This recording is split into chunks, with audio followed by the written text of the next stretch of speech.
Exodus chapter 3 verse 4.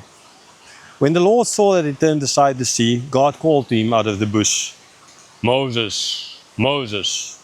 And he said, here I am. Okay, so Moses saw the bush, he turned aside, and now God sees him, right? Saw that he turned aside. God is God, God is omniscient. God knows what's going to happen. This was not a shock to God. Oh, wow, here comes Moses. I didn't expect that. Right? No. So everything is with this anthropomorphic language is a way to relate to us as humans, because we are not God. Right? We are made in the image, likeness of God, but we are not, we're made in the image of God. We are not God. Okay, we can't understand everything about God. Right? I'm reading a book on logic now as well. Speaking of how logic is not, there's always it's not just flat, right? There's always an added dimension, in the sense of you can speak about God and compare God to man, but it needs to be analogical. In other words, it's just it's not all. When you speak of a man, a father, as a man with children as a father, right? And you speak of God as a father, then there are certain things in common, but there's more to God than the concept of just being a father like another human being. Okay, so it speaks therefore of God here in the terms that we can understand, but there's a lot more depth to it that we don't understand. So for us to understand, it speaks of God seeing. But there's another aspect, a more important aspect in this, and that is the fact that it fell to the people as if God's not seeing. It felt as if God forgot about them, like everybody forgot Pharaoh, forgot about their forefathers, their ancestors, right? The same thing happening here. And then God is speaking in that kind of in pharaonic language, in earthly language, to show Pharaoh forgot, I don't forget. Pharaoh is not hearing, I am hearing, right? Moses is not hearing, Moses, I am hearing. I hear, I see, I do all these things that you guys don't.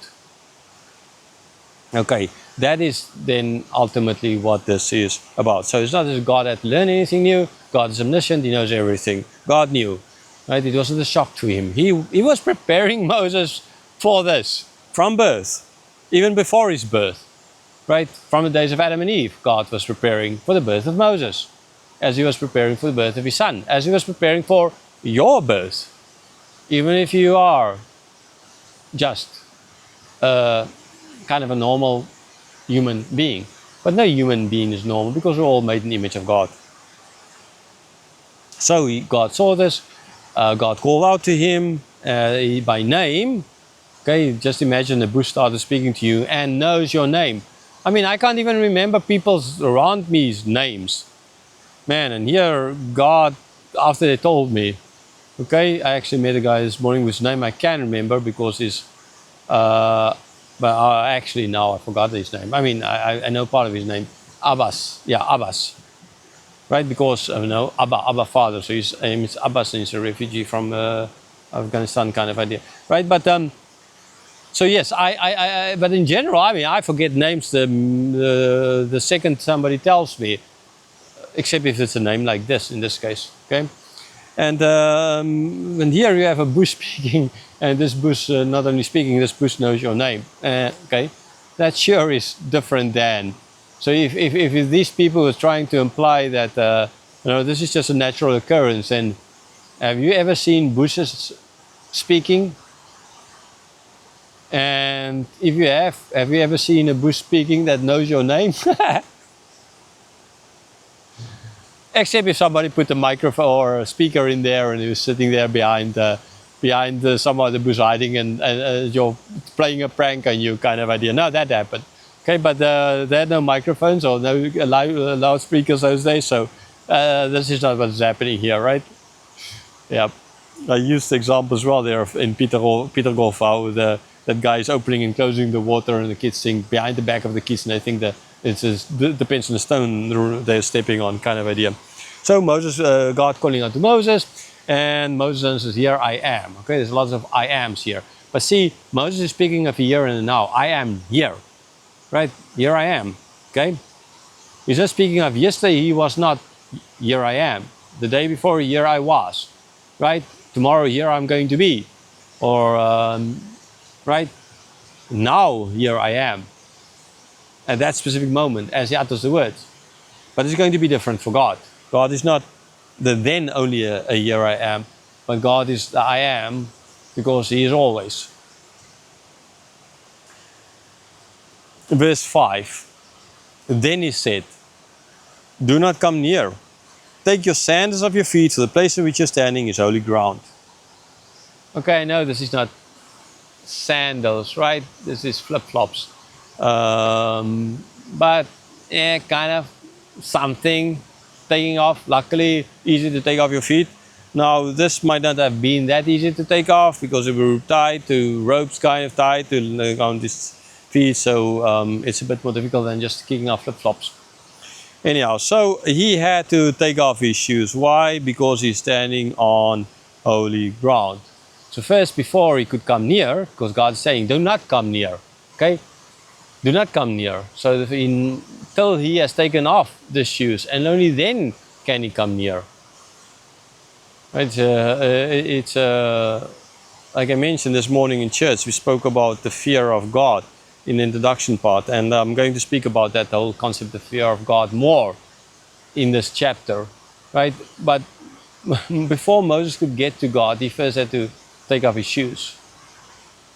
Modern Christians are like, now I know Jesus came, Jesus opened the door, etc., etc. I mean, I understand you're in Christ and all of that, children of God and all of that. But still, you don't just go to a king, for example, and just storm into the throne room, do you? No, I don't think so. I don't think you will think so. I don't think you will do it. You don't just run into the office, into the White House, into the Oval Office and say, here I am, Donald, kind of idea, right? You won't make it. So no, before you can do all of that, you need to go through security checks. Now in this case, security check is taking off your shoes. Take off your shoes, you can come.